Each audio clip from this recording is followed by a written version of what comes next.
भाव प्रतिषेधश्च अभाव शब्दस्यार्थः। और अभाव किसको कहेंगे? सर्वम तो हो गया, अनेकों में अशेषता, उसको सर्व कहते हैं। और अभाव किसको कहते हैं?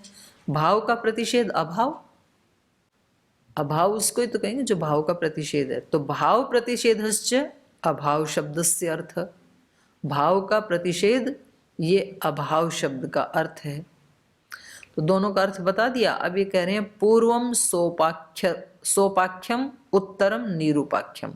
पहले वाला दो शब्द सर्वम और अभाव है, इनमें पहले वाला जो है, पहले वाला कौन है? सर्वम, वो तो सोपाख्यम, उसकी तो उपाख्या की जा सकती है, वो तो उपाख्या से युक्त है, उसके बारे में कुछ कहा जा सकता है। उत्तरम निरूपाख्यम, जो अभाव है वो तो निरूपाख्य है। अभाव के बारे में क्या कहा जा सकता है? जो है ही नहीं, तो उसके बारे में क्या वर्णन करें? तो अभाव निरूपाख्य है और सर्व तो सोपाख्य है। तत्र समोपाख्यायमानं कथम निरूपाख्यायम अभाव स्यात् इति। तो कह रहे हैं आपने जो प्रतिज्ञा में कथन किया है वो प्रतिज्ञा में ही विरोध हो रहा है आपका, तो हेतु से पहले ही, क्योंकि समुपाख्यायमानम जो कथन करने के योग्य है, जो उपाख्या से युक्त है, उसको कथम निरूपाख्यम अभावस्यात्, उसका अभाव कैसे हो सकता है? सर्वम शब्द क्या है? उपाख्या करने योग्य, और उससे अगला जो अभाव है वो निरूपाख्य है। तो ये कैसे हो सकता है कि जो उपाख्यायमान है उसको ही आप अभाव कह रहे हैं? उसको निरूपाख्य कैसे कहा जा सकता है? मतलब सारे सन्यासी ब्रह्मचारी बैठे यज्ञशाला में और फिर कहीं यहाँ सबका अभाव है, तो ऐसे कैसे हो सकता है?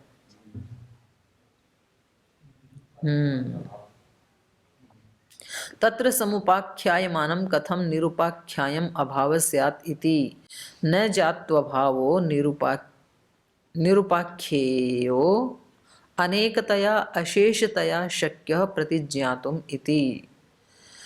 कह रहे हैं कोई भी न जातु अभावो, ये जो अभाव है ये निरूपाख्यो, जो निरूपाख्य है, अनेकतया अशेषतया प्रतिज्ञातुम न शक्य, ये अनेक अनेकतया अशेषतया, अनेकता के द्वारा और अशेषता के द्वारा, अनेकता कहो या अशेषता कहो, दोनों का अर्थ क्या है? सर्वम। तो इनके द्वारा कथम प्रतिज्ञातुम शक्य, अभाव शब्द अनेकता या अशेषता के द्वारा कैसे कहा जा सकता है? अभाव का बिल्कुल अपोजिट अर्थ है, अनेकता और अशेषता का बिल्कुल अपोजिट अर्थ है। तो ये जो अभाव शब्द है ये अनेकता या अशेषता के द्वारा कैसे कहा जा सकता है? सर्वम एतत् अभाव इति चेत, बोले ये जो अनेकता अशेषता ये जो सब आप कह रहे हैं ये सब क्या है?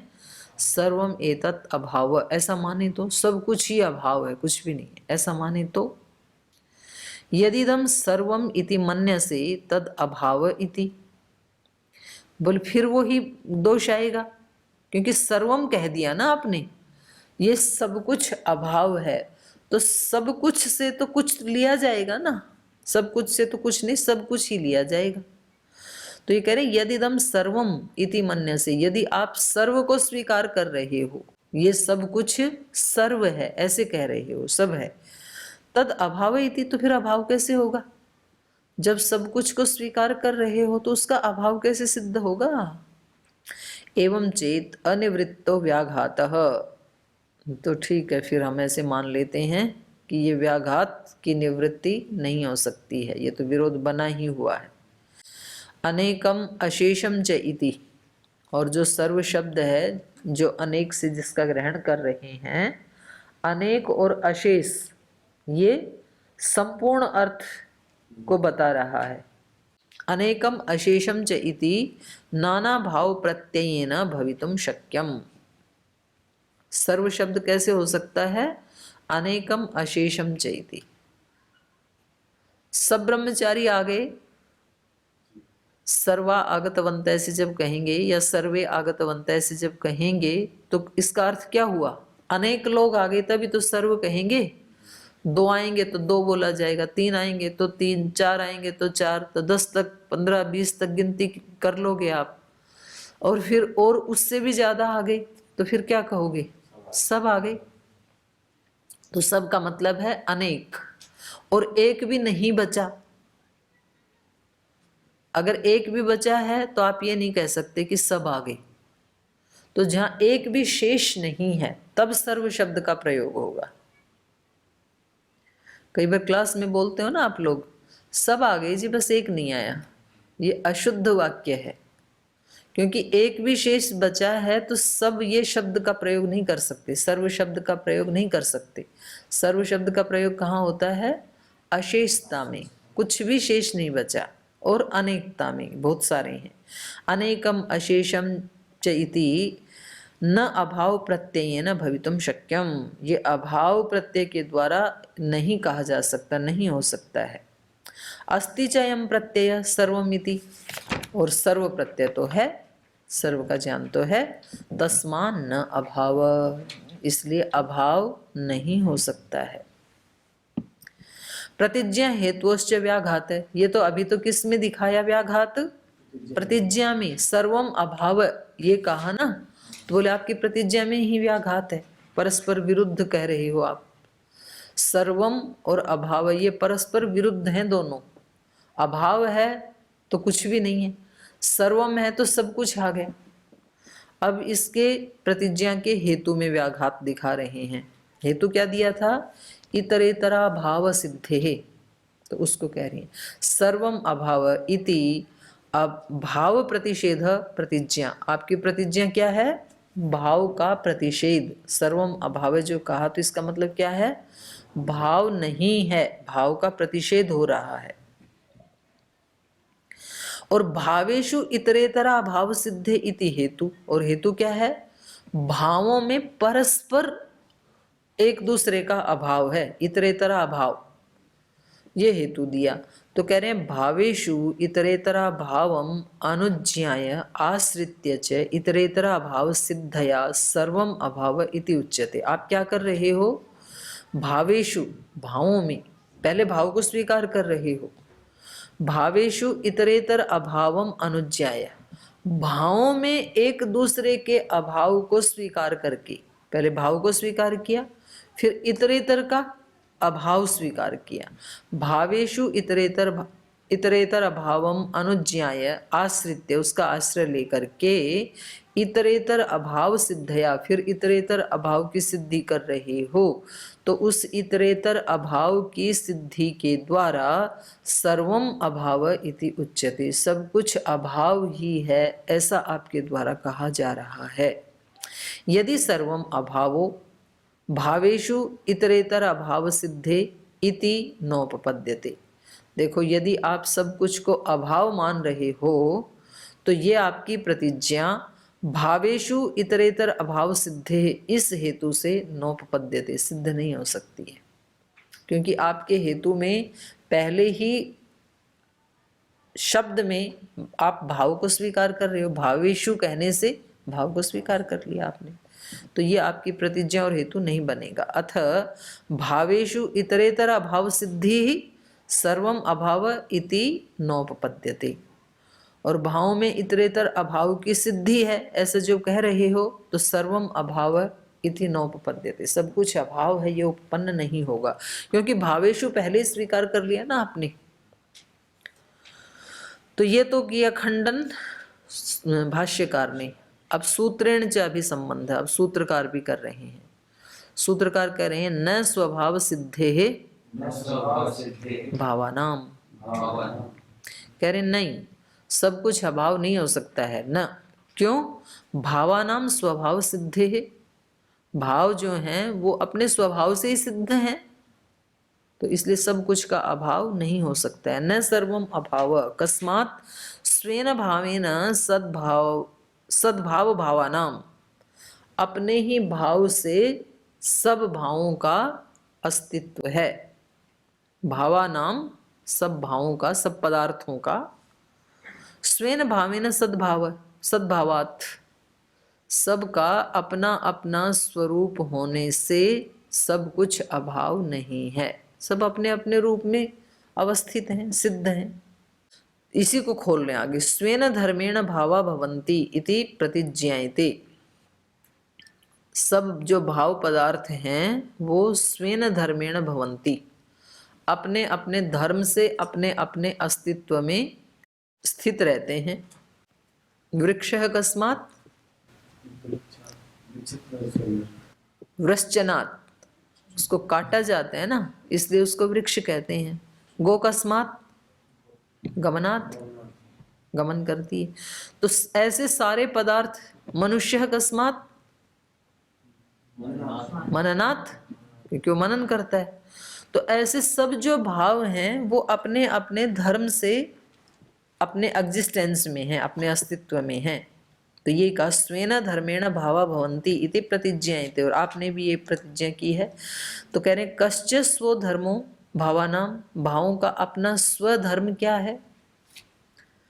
तो ये अब इससे वैशेषिक दर्शन की दृष्टि से व्याख्या कर रहे हैं। अभी ये कह रहे हैं द्रव्य गुण कर्मणाम सद आदि सामान्यम। वैशेषिक के अनुसार पदार्थ कितने हैं? द्रव्य गुण कर्म सामान्य विशेष है? और एक कुछ लोग हैं वो साथ में अभाव को भी मानते हैं। तो अब ये तीन के बारे में कह रहे हैं, द्रव्य गुण कर्म, द्रव्य गुण कर्मणाम सद आदि सामान्यम। सत मतलब जो सत्ता स्वरूप है वो तो तीनों में सामान्य है, द्रव्य में भी है सत्ता, और गुण में भी और कर्म में भी। अब इन तीनों में से द्रव्य के को ले रहे हैं। द्रव्याणाम क्रियावत इत्येवम आदिर विशेष।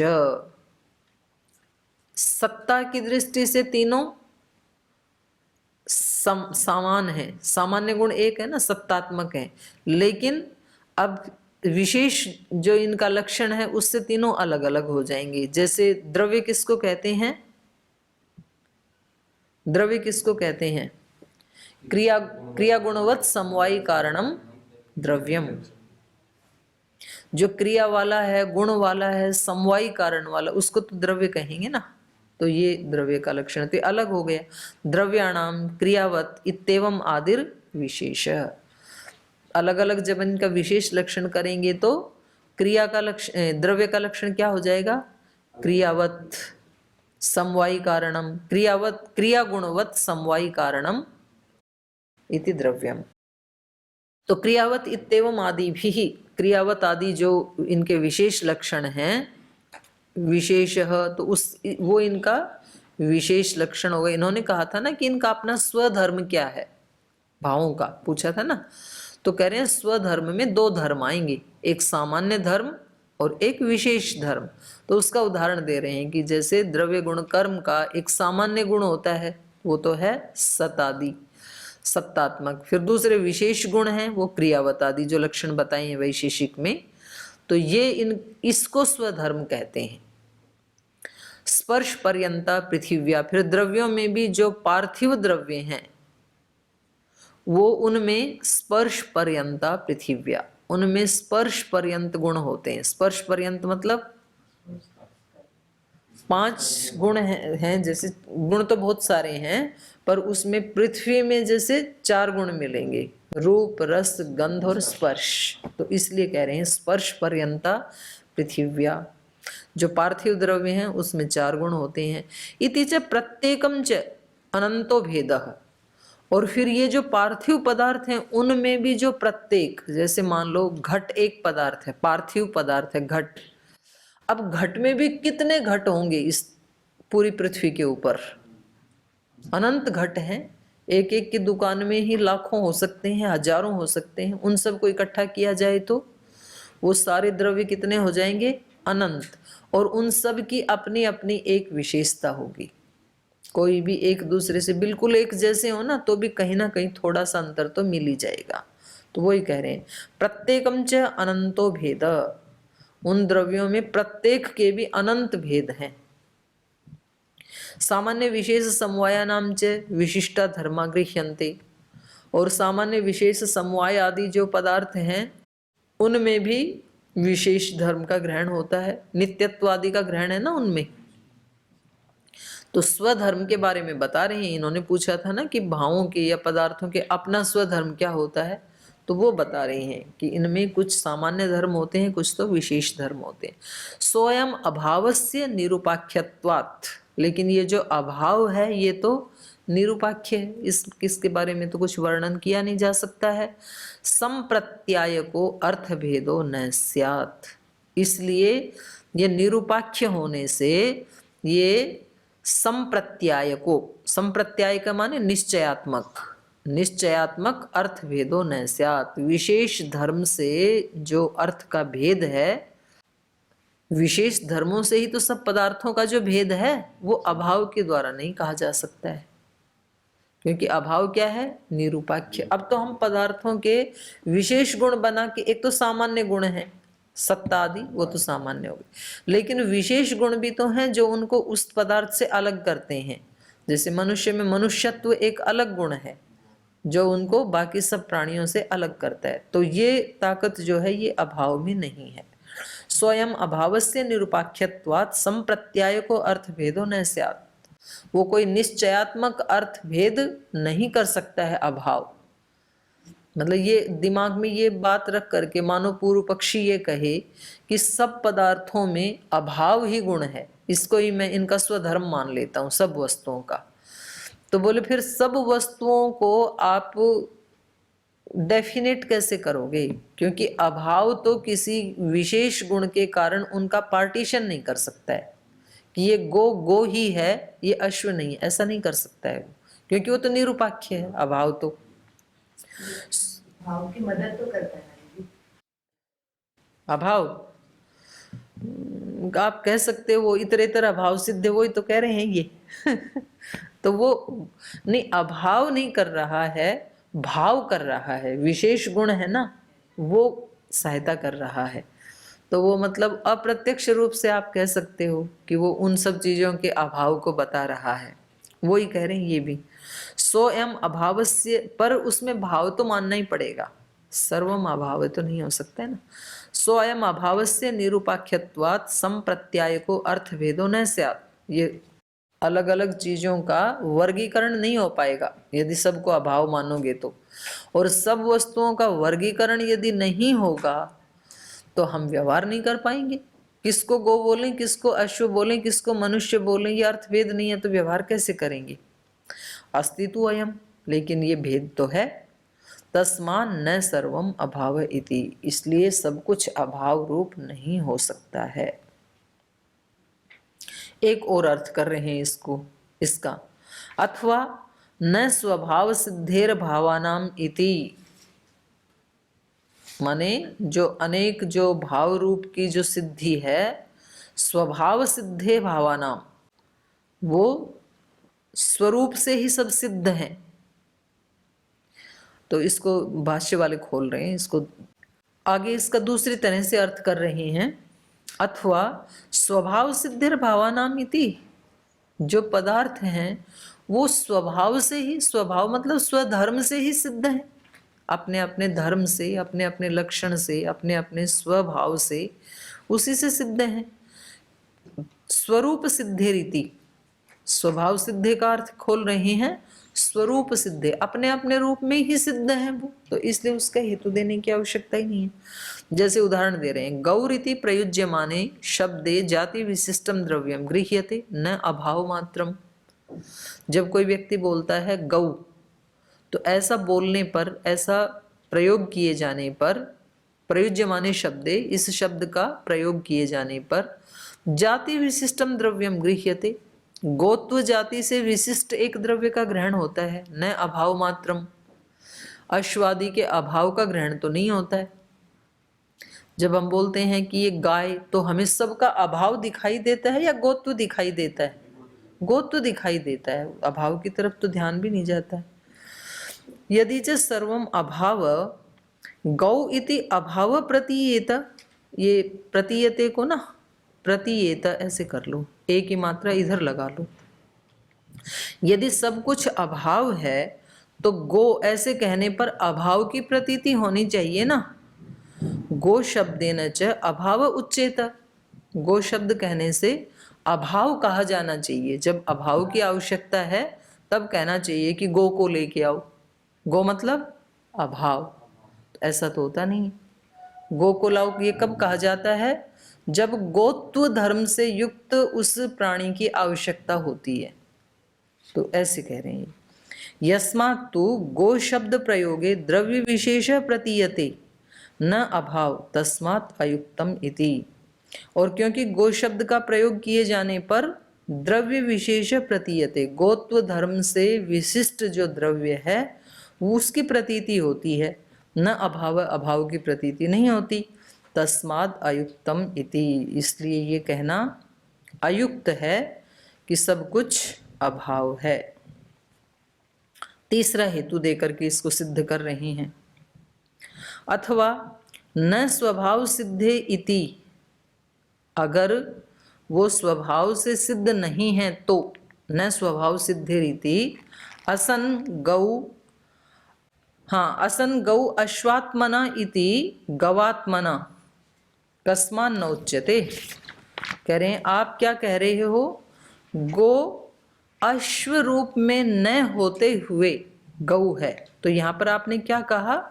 अश्वात्मना असन, अश्व रूप में न होते हुए। तो आप इसको ऐसे बोलो ना, गवात्मना असन, गौ रूप में न होते हुए गौ का अभाव है, ऐसे बोलो। ऐसे तो नहीं बोलते हो, तो इसका मतलब क्या हुआ? गो के भाव को तो आप स्वीकार कर रहे हो। तो जब गो के भाव को स्वीकार कर रहे हो तो सर्वम अभाव कैसे हो जाएगा? अगर सब कुछ ही अभाव है तो फिर अश्व का अभाव क्यों दिखा रहे हो? गो का ही अभाव दिखाओ ना। गौ का मतलब क्या हुआ? असन गवात्मना गौ इति कस्मान न उच्यते, ऐसे क्यों नहीं बोलते हो? ऐसे क्यों बोलते हो? अश्वात्मना असन, अश्व न होते हुए गौ गौ है, ऐसे क्यों बोलते? समझ में आ रहा है ना? हाँ, यदि सब कुछ ही अभाव है तो आपको बोलना चाहिए गवात्मना असन गौहु, गौ न होते हुए, गौ का अभाव होते हुए गौ है, ऐसे बोलो। सब कुछ अभाव है तो ऐसा तो बोलते नहीं। अवचनात् ऐसा नहीं बोलते हो। अवचनात् गवात्मना गौ अस्ति इति स्वभाव सिद्धि ही, और क्योंकि आप ऐसा नहीं बोलते हो इसलिए गौ अस्ति, गौ है, आप भी मानते हो। स्वभाव सिद्धि, उसके स्वभाव से ही उसकी सिद्धि है, उसके अस्तित्व से, स्वभाव, उसका एग्जिस्टेंस मानते हो आप। ऐसे ही अगला कह रहे हैं, अनश्वो अश्व इति वा गौ अगौ इति वा कस्मान न उच्यते। यदि सब कुछ अभाव है तो अश्व को भी अनश्वो अश्व ऐसे बोलो, ऐसे तो नहीं बोलते। अगौ गौहु, जो गौ नहीं है वो गौ है, ऐसा तो नहीं बोलते हो। अवचनात् ऐसा न बोलते हो, इसलिए इस हेतु से स्वेन रूपेण विद्यमानता द्रव्यस्य इति विज्ञायते, तो आप भी ये मानते हो कि द्रव्यों की अपने स्वरूप से विद्यमानता है। अव्यतिरेक प्रतिषेधे च भावानां संयोगादि संबंधो व्यतिरेको अत्र अव्याप्तिः एको अभेदाख्यम संबंध तत्प्रतिषेधे सद असत प्रत्यय समानाधिकरण्यम यथा न संति कुंडे बदराणी इति। आगे कह रहे हैं अव्यतिरेक प्रतिषेधे, व्यतिरेक मतलब भिन्न, अव्यतिरेक मतलब अभेद, अभिन्न।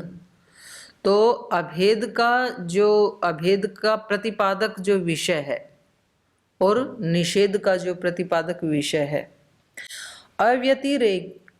अव्यतिरेक प्रतिषेधे, अव्यतिरेक के प्रतिषेध में अर्थात अभेद के प्रतिषेध में, अभेद का प्रतिषेध मतलब अश्व और गो इनमें अभेद नहीं है, इसका प्रतिषेध किया जा रहा है। अभेद नहीं है तो क्या है? भेद है, दोनों अलग अलग हैं। अव्यतिरेक प्रतिषेधे च भावानाम, पदार्थों के या भावों के अव्यतिरेक के प्रतिषेध में, और दूसरा संयोगादि संबंधे, संयोगादि संबंध में। संयोग तो हो सकता है, संयोग तो दो चीजों का हो सकता है ना, पर फिर भी उनमें अभेद हो ये जरूरी नहीं है। अब संयोग तो जैसे मैंने पुस्तक से किया तो दोनों में अभेद तो नहीं है ना, मेरा हाथ और पुस्तक इसका संयोग तो हो सकता है, पर दोनों में अभेद तो नहीं है, भेद है ना, हाथ हाथ है, पुस्तक पुस्तक है। तो संयोगादि संबंधे व्यतिरेको अत्र, तो ये जो व्यतिरेक है माने जो भेद है उसको यहाँ पर व्यतिरेको अभेदाख्य संबंध, इसको आप अव्यतिरेक माने अभेद कह करके और फिर उसका प्रतिषेध कर रहे हो आप। अनश्व गौ ऐसे कह रहे हो आप, अश्वात्मना असन अनश्व गौ ऐसे कह रहे हो आप। तो कह रहे हैं ये आपका कहना, आपका कथन उचित नहीं है, क्योंकि तत्प्रतिषेधे सद असत प्रत्यय समानाधिकरण्यम, समानाधिकरण्यम यथा, जैसे एक उदाहरण से समझेंगे, यथा न संति कुंडे बदराणी, किसी पोट में किसी बर्तन में बेर नहीं है। असत गौ अश्वात्मना, चलो इसी को करते हैं पहले, जैसे किसी पोट में बेर नहीं है तो यहाँ पर क्या कहा जा रहा है, बेर का अभाव। लेकिन बेर का अभाव केवल कुंड में है ना, सारी धरती पे तो अभाव नहीं है ना। तो यहाँ पर किसका निषेध किया जाता है, बेर का अभाव बताया जा रहा है, या कुंड के साथ बेर का संयोग नहीं है ऐसा बताया जा रहा है। क्या बताया जा रहा है, संयोग का यहाँ पर खंडन किया, प्रतिषेध किया जा रहा है कि कुंड के साथ संयोग नहीं है। ये नहीं कहा जा रहा कि बेर होते ही नहीं है धरती पे, ऐसे थोड़ी कहा जा रहा है। यथा न संति कुंडे बद्राण, हो गया क्या टाइम भाई? तो फिर इसको कल ही करेंगे, क्योंकि ये 4-5 पंक्तियां ना थोड़ी समझने जैसी हैं, तो कल करते हैं इसको, आज ही छोड़ते। ओम शांति शांति शांति। श्री गुरुभ्यो नमः।